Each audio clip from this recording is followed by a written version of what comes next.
Assalamualaikum. Waalaikumsalam. Silakan masuk. Silakan duduk. Gimana keadaan kalian? Alhamdulillah baik. Sehat, semangat ya.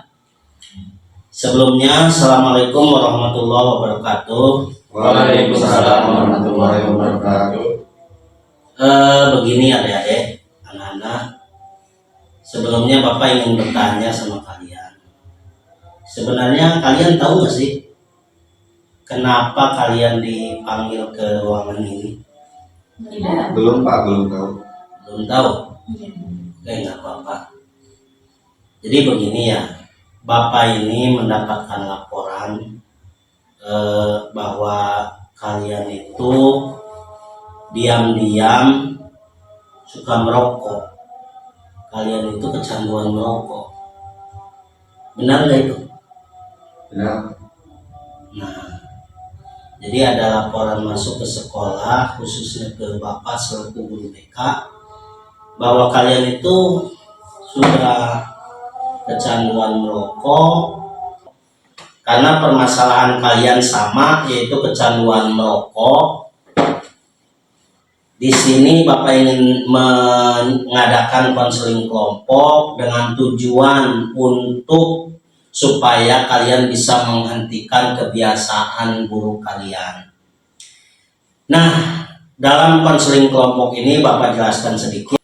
Jadi di sini Bapak ingin menyelenggarakan atau melaksanakan konseling kelompok untuk yang bertujuan untuk agar bisa kalian menghentikan kebiasaan buruk kalian, yaitu merokok.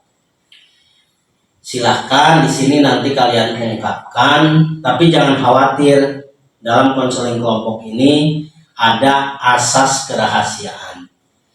Jangan khawatir, silahkan kalian ungkapkan permasalahan kalian, karena permasalahan kalian yang berkaitan dengan kebiasaan buruk kalian itu tidak akan sampai diketahui orang lain. Itu mengenai asas konseling kelompok. Oke, agar kegiatan konseling kelompok ini berjalan dengan baik, berjalan dengan lancar, kita awali dengan berdoa. Berdoa dipersilakan. Baik, setelah berdoa kita akan memulai konseling kelompok ini. Tapi boleh Bapak bertanya nggak sih? Kalian siap nggak sih melakukan konseling kelompok ini? Siap. Baik. Sebelumnya Bapak ingin menjelaskan sedikit mengenai rokok itu.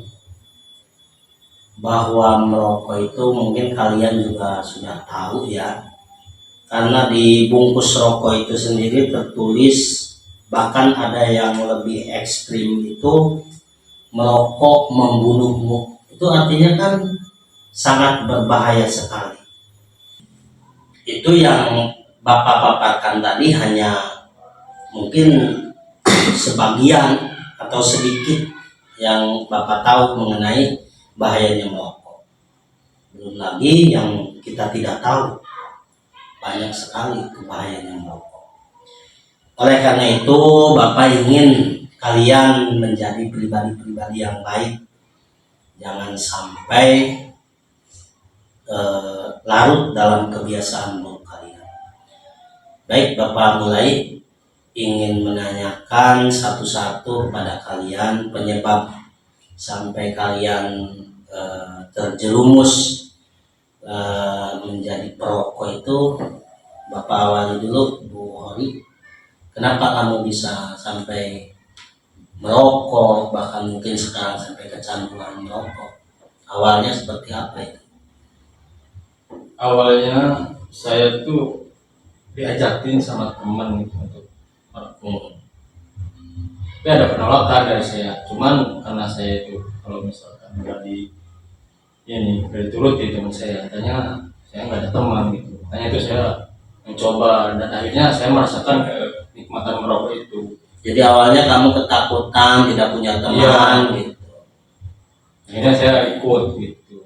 Nah, sesudah saya ikut dan terbiasa untuk merokok, akhirnya saya tidak bisa terlepas dari rokok itu sampai saya mau tidur tuh harus merokok dulu. Jadi menikmati gitu. Iya. Tapi di sisi lain saya takut sama orang tua, makanya saya tuh sering di kamar. Tapi nggak tahu itu orang tua tahu apa enggaknya. Merokoknya menyendiri di kamar gitu. Iya. Di awal-awal berapa batang kamu isap itu? Satu hari. Satu hari saya bisa habis sebungkus. Yang intinya sih saya kalau mau tidur itu harus merokok dulu. Berapa jangka waktunya kamu sampai kecanduan seperti itu? Berarti saya dari masuk SMP.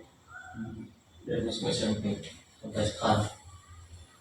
Oke, mungkin cukup untuk Bu Holi. Kemudian ini Neng Ami ya, kenapa bisa sampai merokok? Ini apalagi perempuan. Kenapa awal-awalnya seperti apa itu? Awalnya saya melihat di lingkungan saya kan banyak sekali yang merokok. Terus teman-teman saya juga merokok. Saya melihat itu sepertinya menarik. Kemudian saya mencoba. Awalnya hanya satu, tapi makin kesini satu hari tidak merokok itu rasanya seperti ada yang kurang gitu. Sudah mulai menikmati gitu ya. Betul. Dan saya juga bisa melakukan apapun untuk merokok itu. Walaupun uang jajan saya kurang, saya akan melakukan apapun. Nah, ini benar berarti bahayanya merokok seperti itu. Cukup? Oke, selanjutnya Sarip, kenapa kamu bisa sampai merokok itu padahal usia masih muda? Jadi awalnya itu saya melihat teman saya Pak, dia tuh ada yang merokok dan ada yang tidak. Nah, saya melihat kepada kedua teman itu membandingkan ternyata orang yang merokok itu mudah bergaul, banyak teman, sementara orang yang tidak merokok itu ya susah bergaul gitu. Nah, kemudian saya ada niatan saya untuk mencoba merokok dan ternyata itu berimpact juga gitu. Ternyata setelah saya merokok, kok iya sih banyak teman kemudian mudah bergaul. Padahal dulunya saya juga tidak punya teman, hanya satu atau dua orang.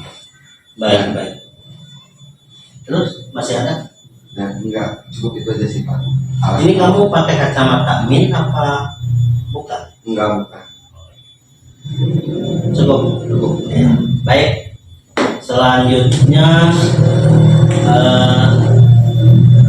Ina, kenapa bisa merokok?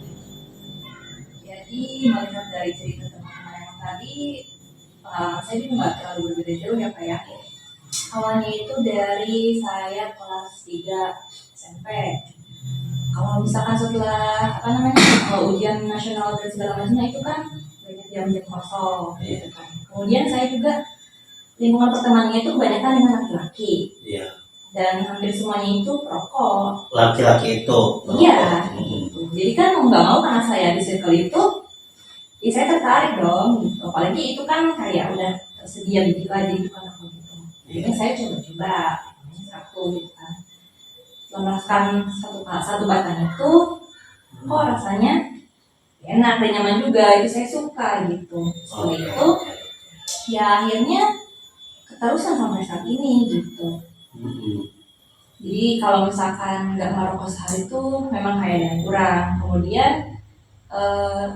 jadi ke makan juga sih agak berkurang gitu. Jadi mendingan saya nggak usah makan, lebih baik merokok aja. Baik. Ini menarik ya Bapak dengar pemaparan kalian ini. Setelah kalian memaparkan apa yang kalian alami awal mula merokok itu, bagaimana perasaan kalian setelah diungkapkannya? Perasaannya gimana? Saya nggak terlalu ini sih Pak, terlalu puas. Berarti masih ada yang ingin diungkapkan? Iya, banyak. Soalnya kan saya masih kebingungan. Ya. Kenapa saya itu merokok tapi harus bisa berefek kepada tim saya gitu. Neng Ami, perasaannya setelah mengungkapkan itu? Biasa saja sih, tidak ada perasaan yang seperti apa karena saya kan merokok sembunyi dari orang tua. Terus kenapa orang tua saya bisa tahu dan melaporkan ke bapak gitu? Tapi ini Bapak juga laporan dari sekolah ya, dari kepala sekolah. Kalau mengenai itu Bapak juga tidak tahu bisa sampai masuk. Mungkin orang tua Neng Ami pernah memergoki mungkin, gitu, pernah mengintai. Gitu. Kemudian ada lagi. Sudah cukup sih. Kemudian Neng Ina perasaannya? Perasaannya biasa sih. Dan agak kesal juga sih ya Pak. Soalnya kan saya ngerokok. Di rumah juga ayah saya juga ngerokok gitu. Jadi kayak dilaporin sedangkan dia sendiri juga ngerokok. Oke. Kemudian Sarip? Saya sudah merasa cukup puas lah dengan pemaparan tadi yang saya dengan berbagi pengalaman tadi. Nah, jadi saya sedikit lega gitu karena ada orang menjudge bahwa saya tuh anak nakal merokok gitu. Yeah. Tapi mereka tidak tahu gitu pengaruhnya itu dari mana dan cerita awalnya dari mana. Jadi dengan berbagi pengalaman di sini itu bisa membuat saya sedikit lega dan merasa puas. Ya. Baik anak-anak, jadi setelah kalian memaparkan apa yang kalian rasakan, sesi selanjutnya ini akan insya Allah akan membuat perasaan kalian lebih lega lagi karena kita masuk ke sesi diskusi. Baik, selanjutnya kita masuk ke sesi diskusi. Kita diskusikan di sini supaya kita menemukan titik terang, menemukan solusi agar kalian bisa menghentikan kebiasaan buruk kalian merokok itu. Coba kalian mungkin tadi kalian juga menyimak ya alasan teman-teman kalian bisa terjerumus, bisa mulai kebiasaan buruk itu merokok itu. Coba kalian tanggapi alasan Bu Hori awal bisa kecanduan merokok itu berawal dari diajak temannya sehingga sampai kecanduan. Kemudian bisa sampai sulit tidur kalau belum merokok. Coba tanggapan kalian gimana? Bukankah itu sesuatu yang membahayakan kan? Iya memang membahayakan, tapi ketika diajak dengan teman itu kan susah untuk menolak dan gimana ya, untuk berhentinya itu kan susah karena sudah kecanduan, apalagi berkaitan dengan tidur. Kalau tidak tidur sama sekali malah lebih bahaya. Jadi artinya ketika kita diajak sesuatu yang membahayakan, karena rasa tidak enak itu boleh kita melakukan. Coba menurut kamu? Bukan boleh melakukan atau tidak ya, tapi dalam pergaulan di remaja itu ketika itu kita mengenalnya dengan solidaritas, Pak. Jadi ketika yang satu merokok, yang lain itu harus merokok juga gitu. Iya, Ya, Bapak juga paham hal tersebut. Cuman apakah kalian harus mengorbankan diri kalian karena rasa solidaritas, karena rasa tidak enak, kemudian kalian mengikuti perbuatan teman kalian yang tidak baik itu? Coba, benar nggak perilaku seperti itu? Perilaku buat ngikutin ini. Iya, sementara diri kalian sendiri menjadi korban. Ya emang gak bener juga ya. Cuman kan pasti ketika diajak, di hati itu pasti ada rasa penasaran juga kan. Karena kita ngelihat teman-teman juga kayaknya nyaman dengan merokok itu. Karena apalagi kita yang belum pernah nih tadinya diajak. Apalagi karena kita punya circle, jadi kita kayak misalkan merokok itu nggak apa-apa, karena yang lain juga. Jadi kita punya teman. Gitu sih. Cuma bisa nggak kalian sedikit menahan diri untuk tidak mengikuti circle kalian yang kalian sendiri itu menganggap hal itu buruk, tidak baik gitu. dengan alasan dengan argumen kalian sendiri bahwa perbuatan buruk itu nantinya akan berimbas kepada diri kita. Bisa sih Pak, tapi kita akan kehilangan teman kita. Gitu gimana? Nah, itu akan kehilangan teman. Itu asumsi apa fakta menurut kamu? Apakah nantinya kita tidak mengikuti kebiasaan buruk mereka? Apakah benar nantinya kita akan kehilangan teman? Maka asumsi itu benar 100%. Benar. Apa sih asumsi yang tadi disampaikan oleh Bu Khori ini? Menurut saya, Menurut saya itu menurut itu benar. benar nggak akan seperti itu? Benar, karena ya teman-teman itu kan kalau ada satu yang berbeda pasti tidak diajak. Oke, sikap solidaritas kalian Bapak hargai, Bapak apresiasi. Cuma coba kalian pikirkan ketika kalian merasakan sakit dari akibat merokok itu, apakah teman kalian akan menanggung rasa sakit itu? Apakah akan merasakan sakit yang kalian rasakan? Tidak Iya. sih. Tidak. Tidak. Nah, di sini kan kalian sudah mulai sadar, mengerti bahwa solidaritas yang kalian pahami itu apakah benar seperti itu? Tidak, saya juga setelah ini saya sudah mulai sadar kalau tentang bahaya merokok, dan saya akan mencoba untuk berhenti. Dari pemaparan Neng Ami tadi sepertinya sudah mulai menyadari kekeliruannya. Kalau yang lain coba? Saya juga sudah mulai menyadari ya, ternyata ada yang lebih bahaya daripada kehilangan teman, yaitu bahaya daripada merokok. Jadi setelah mendengar pendapat-pendapat teman-teman tadi, setelah melalui diskusi ini juga, saya akan mencoba untuk tidak lagi merokok. Kalau Neng Ina seperti apa? Saya juga setuju ya dengan teman yang lain gitu, bahwa ya memang merokok itu berbahaya. Kemudian ya ikut-ikutan teman yang merokok kemudian merasa nggak enak itu juga ya sesuatu yang nggak baik juga gitu. Insya Allah setelah sesi ini saya akan berusaha untuk mulai untuk berhenti merokok gitu, karena kan itu imbasnya ke kesehatan saya juga dan itu nggak dirasakan orang lain. Yang terakhir, perasaan Sarip gimana? Saya sedikit lebih tenang ya Pak. Jadi awalnya itu yang saya pikir itu baik, ternyata setelah mengikuti acara ini, oh ini tuh buruk dan akan merusak kesehatan saya dan karir juga mungkin ke depannya. Jadi ya saya ingin mencoba untuk berhenti merokok. Oke. Bapak rasa sesi konseling kali ini cukup ya.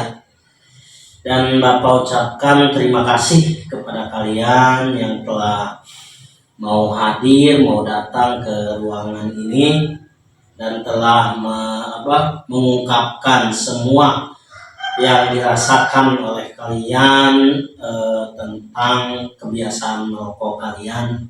Bapak apresiasi setinggi-tingginya. Dan jangan khawatir bahwa apa yang telah kalian ungkapkan di ruangan ini tidak akan diketahui oleh orang lain. Ini sangat rahasia sekali.